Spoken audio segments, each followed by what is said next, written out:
Chairete pantes. We're going to learn the Greek alphabet with Lucian pronunciation. But firstly, what is Lucian pronunciation? The Lucian pronunciation is a historical, reconstructed pronunciation of ancient Greek spoken in the time of the Roman Empire. Its main distinctives are that it features fricatives like f and th and h, but preserves length distinction between long and short vowels, and so it retains the syllable quantity that is the basis of classical poetry. I have linked to a video that explains more about Lucian pronunciation in the description. Before we begin, we must set our expectations for what we can achieve by learning the alphabet. That is, you can know every sound of every letter and yet still be really slow at reading Greek. This is normal. As a comparison, here is a piece of English in mirrored text. You could recognize every individual mirrored letter and say its sound, but that doesn't mean you can read this text as fluently as you normally read English. Your brain simply isn't used to scanning and sweeping up the whole sentence rapidly. So literacy is a spectrum, not a binary on-off state determined by your knowledge of letters. At what point are you really literate? When you can name all the letters? When you know all the sounds of letters, diphthongs, and consonant combinations? When you can slowly sound out words? When you can identify some common whole words at sight but still need to sound out long, unfamiliar polysyllabic words? When you automatically hear a voice while reading, that is, subvocalization? Or when you can read as fast as you can in your native language? When you can also skim read? When you can record professional audiobooks without having to do lots of retakes? Each of these is a different level of competency, and each successive step takes a longer time to achieve than the previous. All this is to say, if it takes a while to become comfortable at reading ancient Greek, reading and comprehending, not just decoding into sounds, that is completely normal. Your brain needs a lot of exposure and deliberate practice before reading eventually becomes effortless. In this series, we will focus on the early goals. We will practice letters, letter combinations, syllables, and full words. You need to say aloud the sounds and hear them in your own voice to get the most out of this practice. I will also link in the description free interactive Quizlet lists for more spaced repetition practice between sessions, which I highly recommend. You need more spaced repetition of this than what I provide in the videos themselves. So if this series only teaches the early goals, how do you reach the higher goals? Being more fluent in the language itself significantly increases your reading speed, but there's a catch-22 because if your primary exposure to ancient Greek is through written material, especially early on, your slow reading speed massively chokes your rate of learning the language, and your lack of language fluency chokes your reading speed. So I recommend two things to break out of this cycle. 1. Learn as much ancient Greek through purely spoken exposure as you can. And 2. As often as possible when you read, pair it with audio. Listen to Greek audio concurrently as you read Greek text so that your eyes associate the shape of words with their sound. Here are some suggestions for audio material in Lucian. From scratch spoken courses include Luke Ranieri's Ancient Greek in Action and my Lucian dubs of Αββާ with Angela. Also, thanks to Luke Ranieri, there's a lot of high-quality Lucian audio that you can listen to with text, including his recordings of Athenaze, Alexandros, the novella Hokataskopos, his Gospel of John, and others. And I also produce pretty much entirely Lucian content on my channel found in Antiquity Ancient Greek. Lastly, I wouldn't recommend that you limit yourself to Lucian materials because there is a lot of good audio material spread out among the other pronunciation schemes of ancient Greek, including those that I have suggested on the screen here. And let's start lesson 1. In this lesson, we will learn A, V, G, Th, and E. A is for anthropos. Anthropos means man, human being. Anthropos. The name of the letter is alpha, and its sound is either A or A. When the vowel is naturally long, in some texts it will be printed with a macron, that is that long line on top of it, in which case you know that that one has to be pronounced A, A. Otherwise the sound is short A, A, A. A, A, A. Anthropos, anthropos. We get our word anthropomorphic from this word, anthropos. V is for Vasilevs, Vasilevs.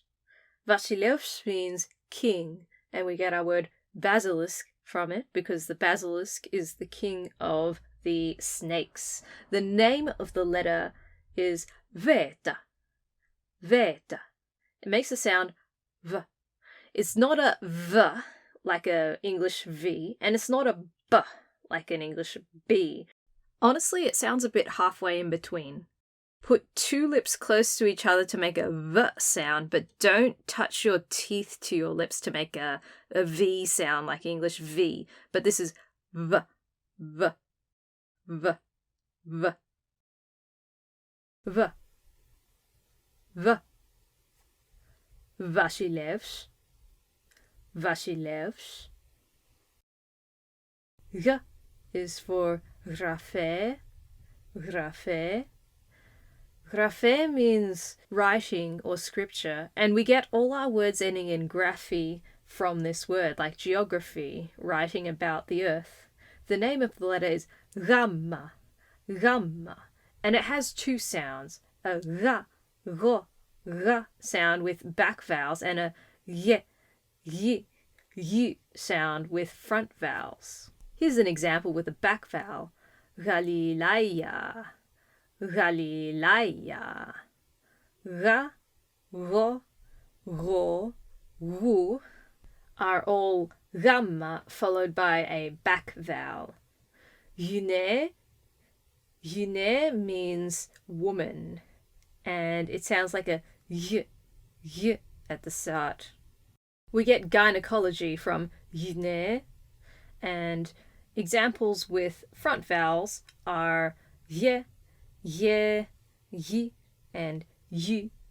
And essentially the sound is like if you went g, but then you didn't make full contact with your tongue in that position and instead went y, yine, y, that kind of sound. A is a back vowel, so ga, ga, ga. E is a front vowel, so ye, ye. Graphe, graphe. The is for drakon. Drakon means either snake or dragon, and it does sound a lot like dragon. Drakon. The name of the letter is delta, and the sound it makes is the. It's a more fricative form of d. D becomes the.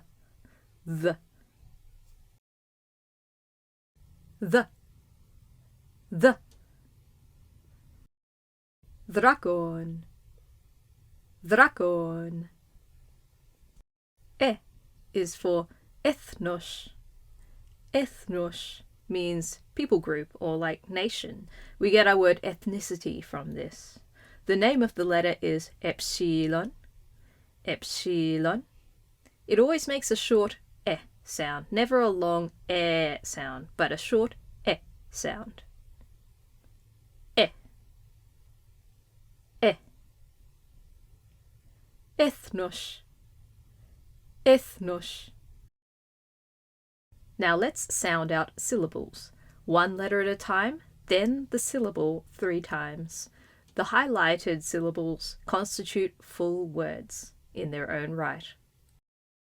V, a, va, va, va. V, e, ve, ve, ve. G, a, ga, ga, ga. Ye, ye, ye. The, A, the, the, the, the, the,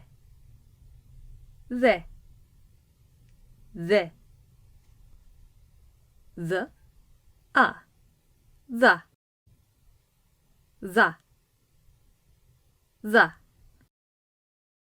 the, a, va, va, va,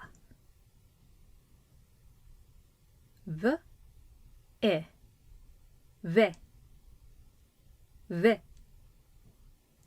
ve, ye, ye, g, a, ga, ga, ga, the,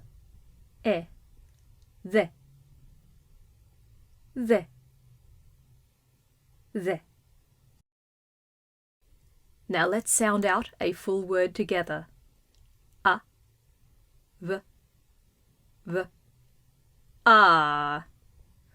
The circumflex accent symbol is like ah.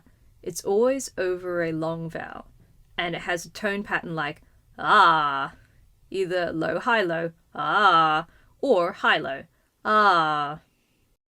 A, v, ah. Αββާ, αββާ, αββާ. Double letters like v together are held for about twice the length as a single letter would have been held. And that's the end of the first lesson. In the next lesson, we're going to do these letters. You can click the cards that I've got on screen here to get to the next lesson once they've been posted. Eroste.